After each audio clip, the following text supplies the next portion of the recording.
Coach, you didn't really know what you had coming in with Coastal Carolina. It's their first match of the year, but how do you feel the team responded to kind of what they saw as the matches went on? I think we did well. I think we responded to the elements pretty well.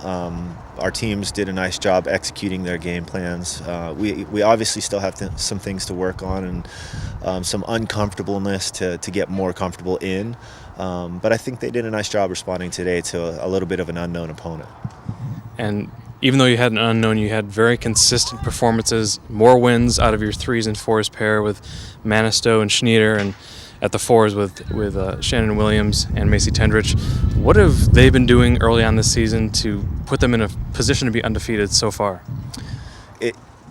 The focus of this whole team, top to bottom, is continuing to develop and work on ourselves and our side of the net and work on the partnerships as best as we can. And we've had success with that so far, but it's that development of momentum that we need to continue working on. They've done a nice job, and now as we start getting into the tougher part of our season, we have to really see in how we measure up against those and continue to work to get better in those situations.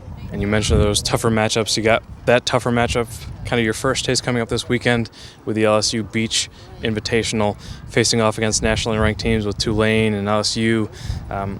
Did the size and physicality of Coastal Carolina tonight kind of give you a glimpse of what you can expect to see this weekend?